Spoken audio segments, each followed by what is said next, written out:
திரு இந்திரா சௌந்தரராஜன் அவர்களின் அரண்மனை குடும்பம். முதலில் நாம் அசோகமித்திரன் அவர்களின் முன்னுரையை பார்ப்போம். அசோகமித்திரனுக்கு மண்ணாங்கட்டி சித்தருக்கும் இடையில் ஒரு புது உறவு உருவாகியிருந்தது. மண்ணாங்கட்டியாரும் இனி நீ கேட்க வேண்டியதை எல்லாம் கேட்கலாம் என்று கூறவும் அசோகமித்திரனிடம் ஒரு பிரத்யேக உற்சாகம், கூடுதலாக ஒரு நேர்மறை எண்ணமும் கூட.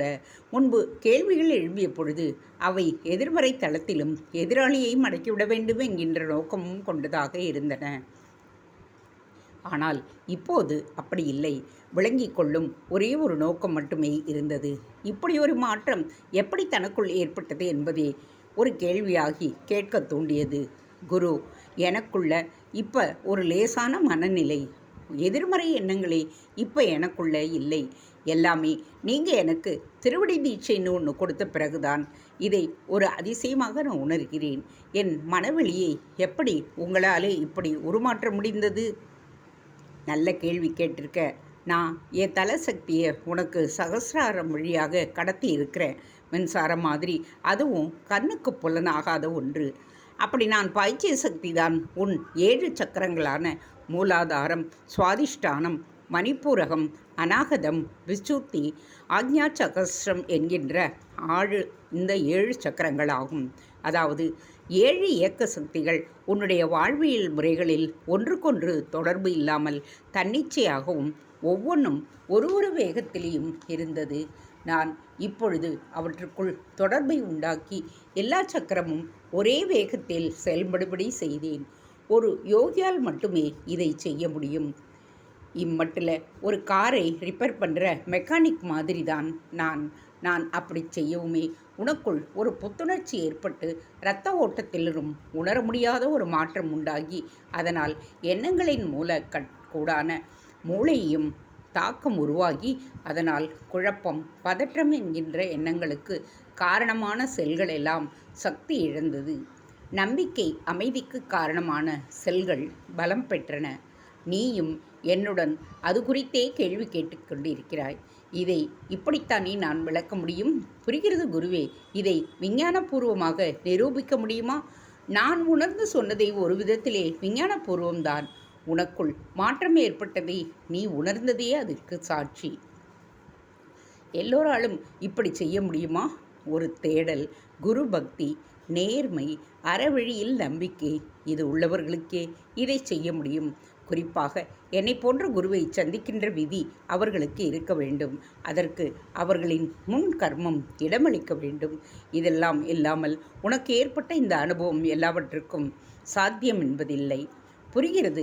பஞ்சபூதங்களைப் போல் இது பொதுவாக எல்லோருக்குமானதாக இருந்தால் இந்த பூமியில் எதிர்கருத்து கொண்டவங்களே இருக்க மாட்டாங்களே குரு. அசோகமித்திரன் விடுவதாக இல்லை.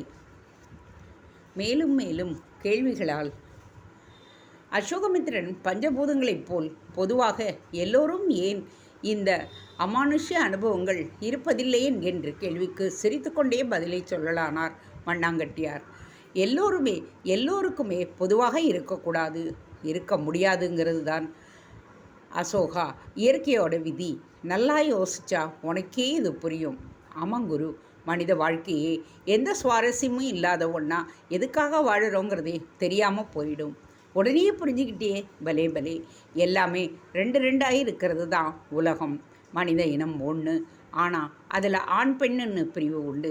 அதே போல் உணர்வு ஒன்று, ஆனால் அதில் இன்பம் துன்பம் அன்றி 2 பிரிவுகள். சுவையும் ஒன்றுதான், ஆனால் அதிலே கசப்பு இனிப்புன்னு 2 பிரிவு. பூமி கூட ஒன்று தான், ஆனால் பகல் இரவுன்னு அதில் பிரிவு உண்டு. 1 2 இருந்தால் தான் அந்த ஒன்றை துல்லியமாக விளங்கி கொள்ள முடியும். வானுலகத்தில் கூட தேவர்கள் சுரர்கள் அப்படின்னு 2 பிரிவு உண்டு. இந்த வரிசையில்தான் மனித வாழ்க்கையில் நிதர்சனமும் அமானுஷ்யமும் 2 இருக்கிறது. இதில் நிதர்சனத்தை நம்பணுங்கிற அவசியமே இல்லை. ஆனால் அமானுஷ்யத்தை நம்பினால்தான் உணர முடியும். இந்த அமானுஷ்யம் என்பதே ஒரு கற்பனை என்று பெரும்பாலோர் நினைக்க காரணம், அடிப்படை காரணம் நான் என்கின்ற செருக்குதான். அடுத்து பொறுப்பின்மை. 3வது அவர்களுக்கு அவனுடைய அனுபவங்கள் ஏற்படாமலேயே போயிருக்கும். அவர்களோட விதியும் அதற்கு காரணமாக இருக்கும். ஒன்று தெரிஞ்சுக்கோ, புலனாவதை நம்பி ஏற்பது பெரிய விசேஷமே இல்லை. புலனாகாததை ஏற்கத்தான் திராணி வேணும். ஏன் எல்லோருக்கும் அமானுஷ்ய அனுபவங்கள் ஏற்படுவதில்லை? ஏற்படுகிறது. ஆனால் சில அனுபவங்கள் அவர்கள் உணர முடியாதபடி ஏற்படுகிறது. சில அனுபவங்கள் உணர முடிந்தபடி ஏற்பட்டாலும் அதை புரிந்துக்க முடியாமல் போய்விடுறார்கள். அது எப்படின்னு உதாரணம் சொல்ல முடியுமா? எத்தனையோ தடவை நாம் மயிரிழையில் சில விபத்துகளில் இருந்து உயிர் தப்பி இருப்போம். ஆனால் மயிரிழையில் நாம் காப்பாற்றினது நம்மை பித்திருக்களோ இல்லை சில ஆத்மாக்களாகவோ இருக்கலாம். ஆனால் நாம் அந்த பயனை நம் புத்திசாலித்தனத்தாலோ இல்லை தற்செயலாகவோ தப்பித்ததாகத்தான் நினைப்போம்.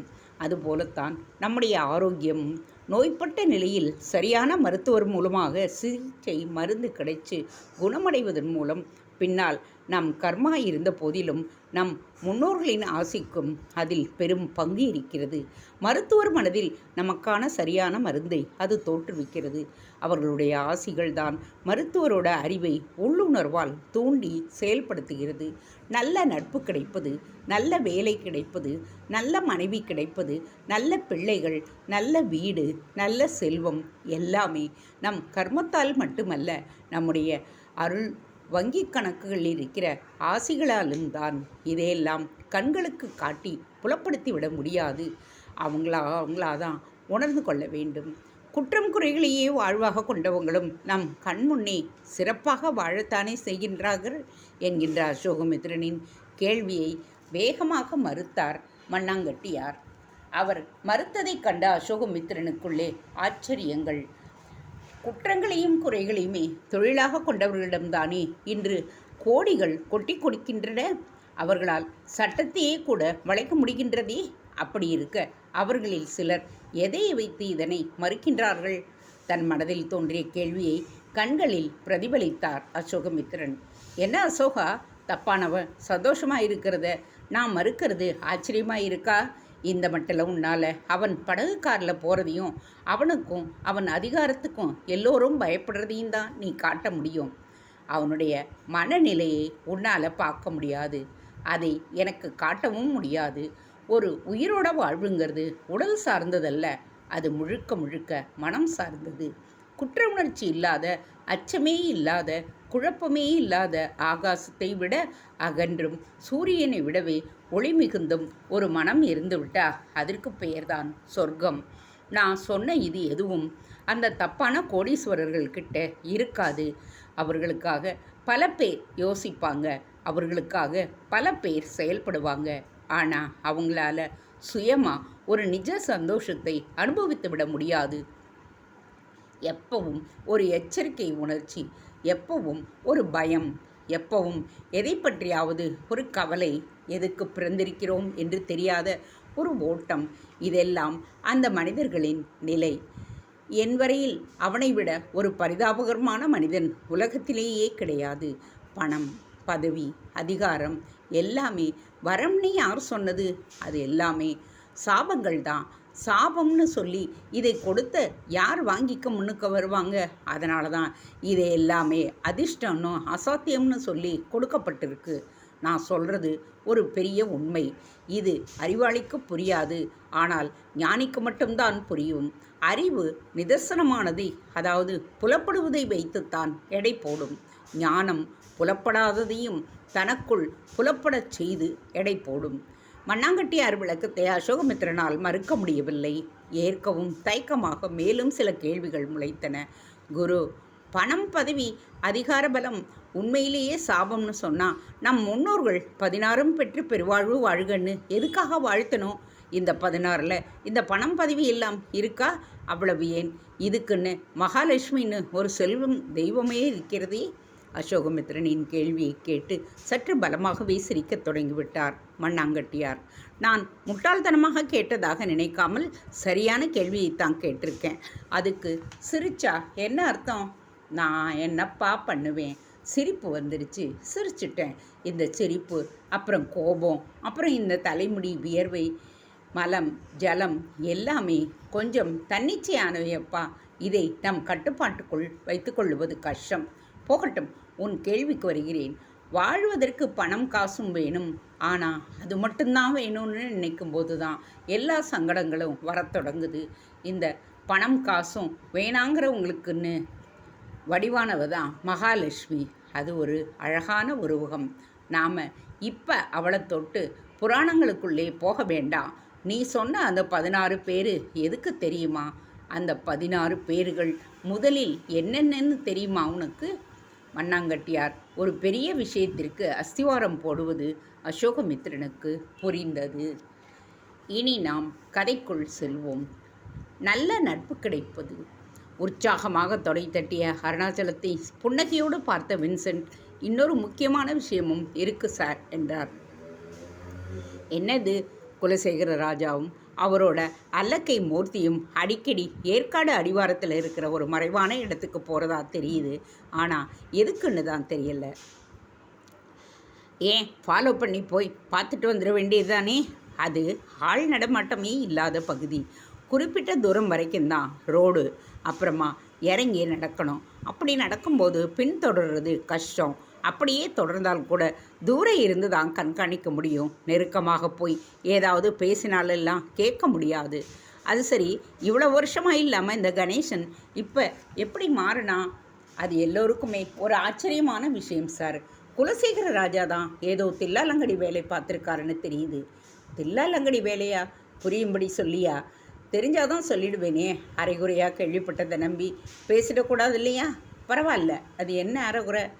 ஏதோ வசிய மருந்து கொடுத்து கணேசராஜாவை மைக்கிட்ட மாதிரி தெரியுது. என்ன வின்சென்ட், வசியம் அது இதுன்னு பழைய ராஜாகால சினிமா கதையை சொல்கிற? அப்படியே இருந்தாலும் கணேசன் அதுக்கெல்லாம் வசீரவனா? இப்படியெல்லாம் கேட்பீங்கன்னு நான் முதல்ல சொல்லலை. மொத்தத்தில் அங்கே பெருசாக தப்பு ஏதோ நடந்துக்கிட்டு இருக்கு, அப்படித்தானே? அதில் மட்டும் சந்தேகமே இல்லை. சரி, இப்போது அப்பப்போ தகவல் கொடுத்துக்கிட்டே இரு. நான் ஒரு விஷயம் சொல்லியிருந்தேனுங்களே. ஓ, அன்அப்ரூவ்டு பிளாட்டுக்கு பட்டாதானே? ஆமாங்க, தாசில்தார் டிஆர்ஓன்னு 2 பேர்கிட்டையும் பேசியிருக்கேன். நிலத்தோட மதிப்பு இழுத்தாங்க. அது கோடியில் இருந்தால் அதுக்கு தகுந்த கமிஷன் கேட்பாங்க. எப்படியும் 3 கோடி போகுமா? போகுங்க. அப்போ ஆளுக்கு 2%, 6% 2% கேட்பாங்க. நான் தான் கமிஷன் பேச்சே எடுக்கக்கூடாது. அது என்னோட இடம் மாதிரின்னு சொல்லியிருக்கேன். பார்த்துக்கலாம் போ. முதல்ல நீ இதை முடி. எனக்கு இப்போ எதிரி கணேசராஜா தான். அவன் இமேஜை இப்போவே காலி பண்ணிட்டா வரப்போகிற எலெக்ஷனில் நிற்க விடாமல் பண்ணிடலாம். அப்புறம் இந்த விஷயத்திலே கணேசன் பொண்டாட்டியை கவனித்து அவன் நிலையையும் கொஞ்சம் சொல்லு. அதுதான் என்னோட துருப்புச்சீட்டு. அருணாச்சலம் புதிய உற்சாகத்துடன் கொந்தளிப்பாக பேசி வின்சென்ட்டை அனுப்பிவிட்டு திரும்ப டிவியின் பக்கம் திரும்பினார். நியூஸ் ரீலில் கடைசி பந்தில் சிக்ஸர் அடித்தது இந்தியா வெற்றி என்கின்ற செய்தியோடு பந்து சிக்ஸருக்கு பறக்கும் காட்சியை பார்த்து கொண்டிருந்த போது சென்டிமெண்ட்டாக தான் நினைப்பது போலவே எல்லாம் நடக்கின்ற ஒரு நம்பிக்கை அவருக்கு ஏற்பட்டுவிட்டது. அதிசயமாக மஞ்சுவின் அறையில் லேப்டாப்பில் தன் பிசினஸ் சம்பந்தமாக மெயில்களை பார்த்து கொண்டிருந்தான் கணேசன் என்கின்ற கணேசராஜா. ரத்தி அவர்களுக்கான அறையில் நீர் வடிய நின்றிருந்தாள். அருகில் ஒரு பொம்மை காரோடு தியா. எவ்வளவு நேரம்தான் இப்படி அழுதபடியே இருப்பது? கணேஷின் வரையில் இயற்கைக்கு மாறாக ஏதோ நடந்திருக்கிறது. அதை தன்னால் தெரிந்து கொள்ள முடியவில்லை. ஆனால் நிச்சயமாக இதற்கொரு பதில் ஏற்காட்டில் இருக்கும் பூபால்தாஸ் சாமியிடம் கிடைக்கும் என்று அவளுக்கு தோன்றியது.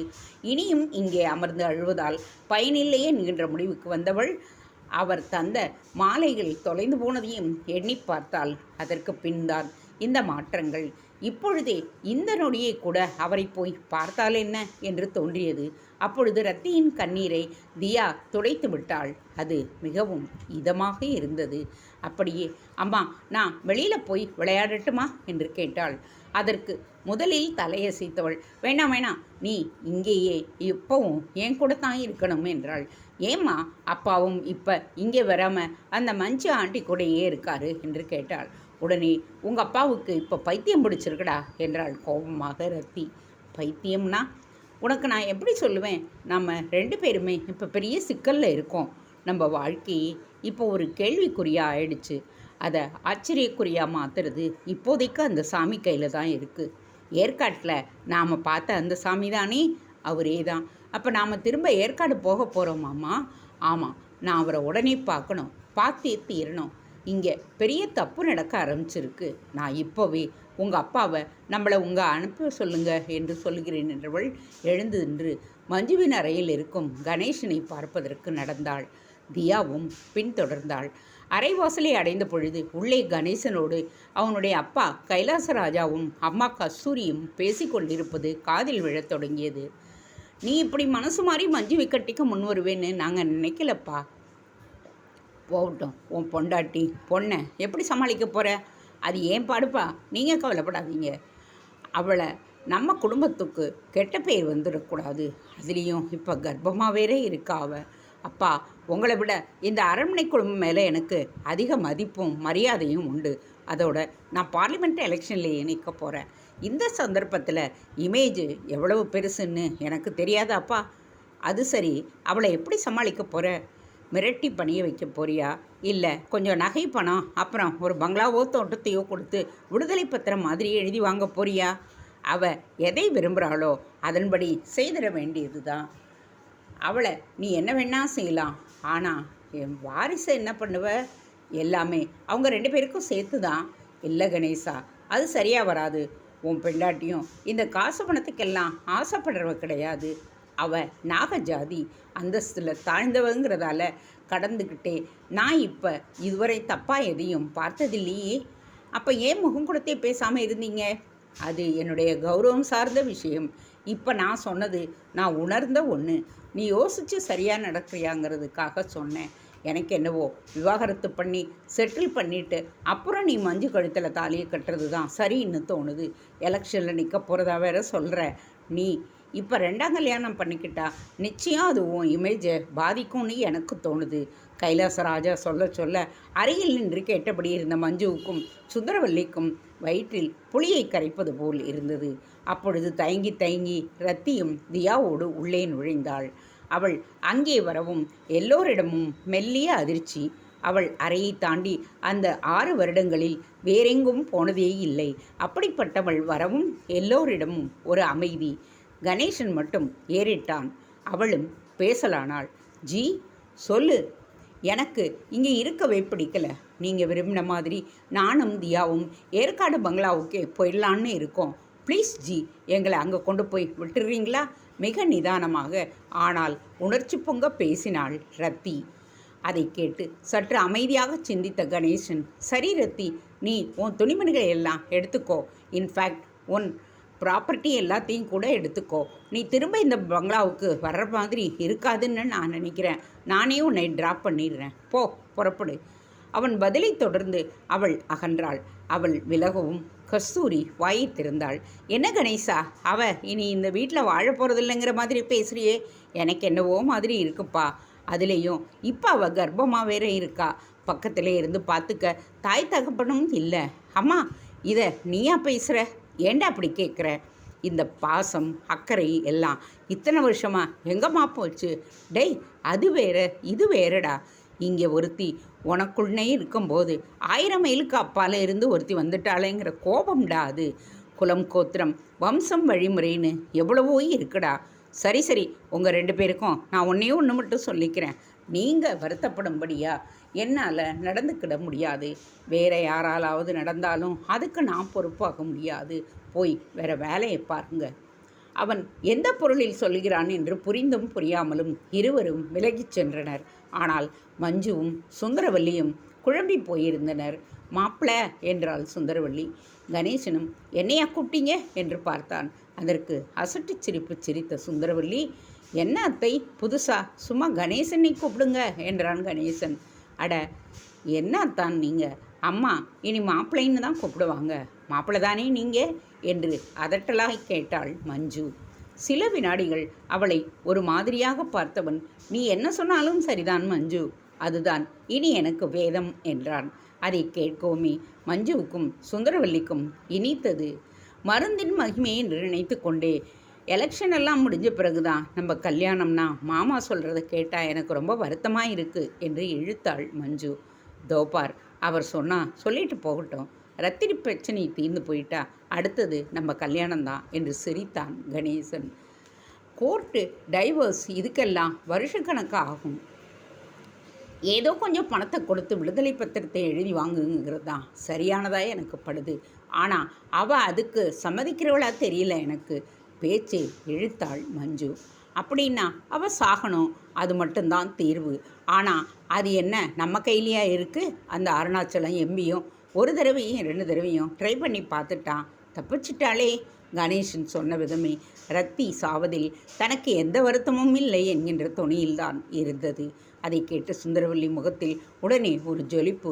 புரிந்து கொண்டது போல மஞ்சுவும் பாவனை காட்டினாள். இப்பொழுதைக்கு ஏற்காட்டில் கொண்டு போய் விட்டுட்டு வந்துடுறேன், நாம் இங்கே கொஞ்சம் ஃப்ரீயாக இருக்கலாம் பாரு என்று எழுந்தான் கணேசன். ஆமாம்மா, அவளுந்தான் போகணுங்கிறாளே, போய்விட்டு வந்துட்டுப்பா. இப்போதைக்கு ரைட்டானமோ, நானும் கிளம்புறேன், போய் விட்டுட்டு வந்துடுறேன். பை இன்னைக்கு நைட் ஷோ போகலாம் மஞ்சு, உனக்கு சம்மதம் தானே என்று கணேசன் கேட்கவும் மஞ்சுவின் முகத்தில் மத்தாப்பு. அவனும் விலகிட மஞ்சு மத்தாப்பை குறைத்து கொண்டு சுந்தரவல்லியை பார்த்தாள். என்னடி யோசனையாக பார்க்குற? ஒரு பக்கம் ரொம்ப சந்தோஷமாக இருக்குது, இன்னொரு பக்கம் இது எதில் போய் முடியும்னு கவலையாகவும் இருக்குதுமா. எனக்கும் தான். ஆனால் உங்கள் அப்பா எல்லாத்தையும் நல்லபடியாக முடிச்சு வைப்பார், கவலைப்படாத. அவர் செத்தாலும் வருத்தம் இல்லைங்கிற மாதிரி கணேசன் சொன்னதை கேட்டியா? அப்படின்னா அது மட்டும் தாண்டி தீர்வு, வேறு எதுவுமே தீர்வு இல்லை. அவளோட அந்த குட்டி பிசாசும் சேர்ந்து ஒழியணும். அது ஒரு விபத்தாவோ தற்கொலையாகவோ தான் இருக்கணும். வேறு ஏதா இருந்தாலும் நமக்கு தான் சிக்கல். உங்கள் அப்பா இன்னைக்கு அந்த மருந்துக்காரனை பார்க்க போகிறார், அவன் அதுக்கும் ஒரு வழி பண்ணி தருவான் பார் என்றாள். மஞ்சுவின் முகத்தில் மீண்டும் ஒரு மத்தாப்பு. காருக்குள் டிரைவிங் சீட்டில் மூர்த்தி, பின்னால் குலசேகர ராஜா. கார் வழுக்கப்பாறையை நோக்கி சீரத் தொடங்கியது. மூர்த்தி, லோடர் கன்னை எடுத்துக்கிட்டத்தானே? எடுத்துக்கிட்டேன் பாஸ். இப்போ நான் சொல்ல போகிறத நல்லா கேட்டுக்க. அப்படி நீ கேட்டுக்கிட்டா 20 கோடி அந்த மாரப்ப வாத்தியாருக்கு கிடையாது, உனக்குத்தான். குலசேகர ராஜா பேச்சு மூர்த்தியை காரை கிரீச்சிட்டு நிற்க வைத்தது. பாஸ், என்ன சொல்கின்றீர்கள்? மூர்த்தியும் வாயை பிளந்தான். ஆமாம், 20 கோடி உனக்கு. இது நீ என்கிட்ட காட்டுற விசுவாசத்துக்கும் உழைப்புக்கும் நான் கொடுக்குற பரிசு பாஸ். அப்படி நான் என்ன பண்ணிட்டேன் பாஸ் உங்களுக்கு? இனிமேல தான் பண்ண போகிறேன். என்ன பாஸ், அப்படி நான் என்ன பண்ணினோம்? சொல்கிறேன், நல்லா கேட்டுக்கோ. சஸ்பென்ஸாக பேச ஆரம்பித்தார் குலசேகர ராஜா. அவருடைய பேச்சை தொடர்ந்து திரும்ப கிளப்பினான் மூர்த்தி. அவரும் சஸ்பென்ஸை உடைக்கத் தொடங்கினார். மூர்த்தி, இந்த மாரப்ப வாத்தி, அப்புறம் இந்த போதிமுத்து, ஜல்லி, இவங்கள்லாம் பயங்கர 3rd rate பர்சன்ஸ். நான் சொல்ல வர்றது உனக்கு புரியும்னு நினைக்கிறேன். புரியுது பாஸ். ஏவல் செய்வினைங்கிற வேலைகளை நல்லபடியாக நாகரிகமாக செய்ய மாட்டானே. ஏன் தலையெழுத்து இவனையெல்லாம் நான் சந்திக்கும்படி ஆயிடுச்சு. இருந்தாலும் அதில் நமக்கு சக்ஸஸ் தானே பாஸ். அவங்க தான் எனக்கு சில விஷயங்கள் புரியவே முடிய மாட்டேங்குது. இப்படி மருந்தால் ஒரு மனசை மாற்ற முடியுமான்னு கோர்ட்டில் விவாகரத்து கேஸுகள் நடக்காது தெரியுமா? அவ்வளவு ஏன் நீதிபதிகள் கூட தங்களுடைய தீர்ப்புக்கு பதிலாக மருந்து வாங்கி கொடுத்து பிரச்சனையை தீர்த்துடுவாங்க. நான் இப்போ இந்த மாதிரி நிறைய விஷயங்களை சொல்லிக்கிட்டே போகலாம். அப்போ நீங்கள் சந்தேகப்படுறீங்களா? எனக்குள்ள எழும் கேள்விகள் உனக்குள்ள இல்லையா? இல்லை பாஸ், அதான் அவனே சொன்னானே பாஸ், என்னை பார்க்க ஒரு விதி வேணும், எல்லோரும் பார்த்துட முடியாது, எல்லோருக்கும் நான் இதை கொடுக்கவும் முடியாதுன்னு சொன்னானே. இப்படி சொல்கிறதெல்லாம் ஒரு சாமர்த்தியம். அப்புறம் நாம் கேள்வியே கேட்க முடியாது பாரு. அது சரி, 20 கோடி எனக்கு, அதுக்கு நான் என்ன செய்யணும்னு சொன்னீங்களே, அது என்ன பாஸ்? சொன்னால் அதை கேட்டு நீ அதிர்ச்சி அடைஞ்சிடக்கூடாது. முதல்ல சொல்லுங்க பாஸ், எனக்குள்ள ஒரே படபடப்பாக இருக்குது. மூர்த்தி சொல்லும் பொழுதே வழுக்கப்பாறை செல்லும் அடிவார பகுதியில் சாலை முடியும் இடத்தில் வந்து அதற்கு அப்பால் கார் ஹெட்லைட் வெளிச்சத்தில் வாழை மரங்கள் ஒரு தோப்பாக தெரிந்தன. காரை நிறுத்து, விவரமாக சொல்கிறேன். மணி இப்போ என்ன? 7:20 பாஸ். ரைட், நான் சொல்கிறத நல்லா கேட்டுக்க. நாம் இப்போ அந்த 3 பேரையும் சந்திக்கும்போது நிச்சயம் அவன் பணம் கேட்பான்.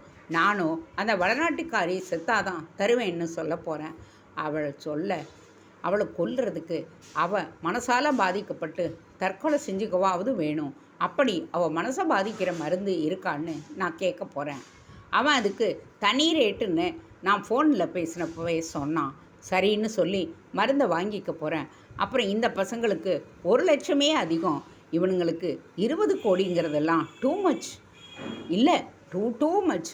என்ன சொல்கிறே நீ? ஆமாம், ஒத்துக்கிட்டீங்களே பாஸ் நீங்கள். அப்போ இருந்த மனநிலையில் ஒத்துக்கிட்டேன். அப்புறம் போக போக பார்த்துப்போன்னு தான் ஒத்துக்கிட்டேன். சரி பாஸ், இப்போ என்ன பண்ண போகிறோம்? சிம்பிள், நீ லோடர் கன்னோட கூட வா. ஆனால் அந்த முனியப்பன் மந்தைக்குள்ளே வந்துடாத. அங்கே ஒரு மரம் பின்னால் ஒளிஞ்சிக்கோ. மருந்தை நான் வாங்கின உடனே பார்த்துக்கிட்டே இரு.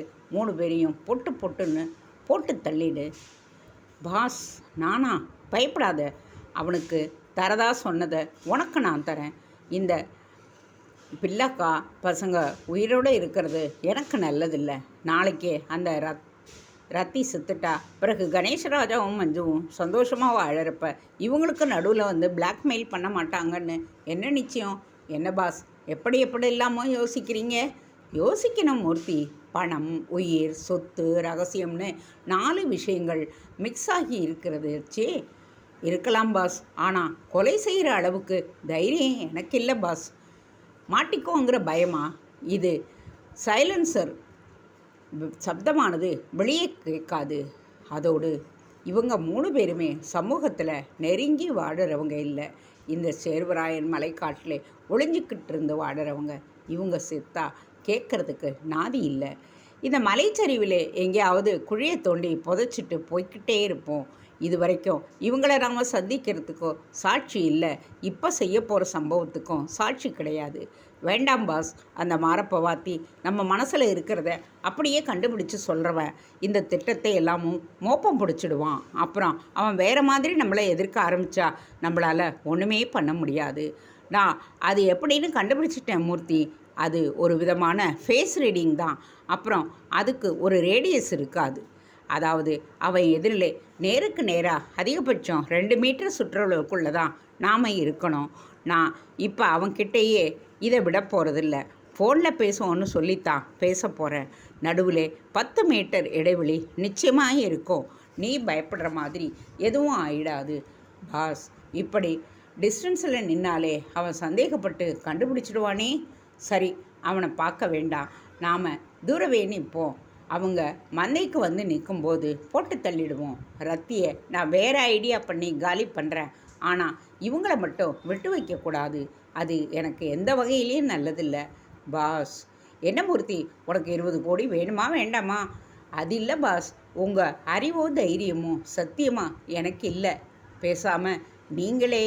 மூர்த்தி, நான் இவ்வளவு சொல்லியே நீ பயப்படுறேன்னா நீ என் உதவியாளனாக இருக்கவே தகுதி இல்லாதவன்னு அர்த்தம். கடைசியாக சொல்கிறேன், இப்போ நீ தான் நான் சொல்கிறபடி கேட்பியா மாட்டியா? குலசேகர ராஜாவில் குரலில் கொடூரம் தொனிக்க ஆரம்பித்தது. மூர்த்தி அது ஒரு உலுக்கிவிட்டு மிகவும் தயக்கமாக சரிங்க பாஸ் என்றான். குட், டேக் த கன் என்றபடி அடுத்த நொடி காரில் இருந்த கன்னையும் எடுத்தான் மூர்த்தி. மறைவா, முதுக்கு பக்கமாக வச்சுக்கோ, அப்படியே கூடி வா சொல்லிவிட்டு இருவரும் வாழைத்தோப்பியை ஒட்டி 10 அடிக்கும் குறைவான மந்தைக்கு செல்லும் பாதையில் நடக்கத் தொடங்கினர். மினி டார்ச் 1/2 மீட்டர் டயாவுக்கு மெர்க்குரி வெளிச்சத்தை வட்டமாக இட்டு வழியை காட்டியது. ஏற்காட்டின் 14 டிகிரி அளவில்தான் இறங்குவது. குளிர் காது மடல்களை விடைக்க வைத்தது. கைகளில் முறுக்கேற்றிற்று. மணி 7:50. வெகு தூரத்தில் ஒரு காரை விட்டு ஓடி இருந்த வீடு இருந்தபோது அதன் முன் இன்னமும் ஒழிந்திராத ஒரு குண்டு பல்பு எரிந்து கொண்டிருந்தது. மற்றபடி ஆள் அரவமே கிடையாது. பயப்படாமல் வா. இப்போ நம்மளை சுற்றி 100 மீட்டர் சுற்றளவுக்கு யாருமே இல்லை. அப்படி யாராவது இருந்தால் காட்டி கொடுக்குற டிடெக்டர் என் செல்ஃபோனில் கனெக்ட் ஆகி இருக்குது. அது காட்டி கொடுத்துரும் என்று சொல்லிக்கொண்டே நடந்தார் குலசேகர ராஜா. மூர்த்தி ஒட்டி நடந்தான். போட்டு தள்ளின உடனேயே சுருண்டு விழுவாங்க. உடனேயே நீ போய் காரில் இருந்து கடப்பாரம்மன் விட்டு எடுத்துக்கிட்டு வா. நான் பாடிக்கிட்டேயே இருப்பேன். அப்படியே பாடிகளை இழுத்துட்டு எவ்வளோ தூரம் போக முடியுமோ போய் குழியை தோண்டி புதைச்சிடுவோம். மிளகாப்பொடி 1 கிலோ வாங்கிட்டு வந்திருக்கேன். தண்ணியில் கரைச்சி புதைச்ச இடத்துல சுற்றி தெளிச்சிட்டா எந்த நாயாலையும் கிட்டேயே வர முடியாது. அப்போ போலீஸ் வருங்கிற பயம் இருக்கா பாஸ் உங்களுக்கு? முட்டாளே, நான் நாட்டு நாய்களை சொன்னேன். பணத்தை இழுத்து போட்டு புதறிடக்கூடாதுல்ல? சரி பாஸ், நான் நாயின உடனே போலீஸ் நாயை நினச்சிக்கிட்டேன்.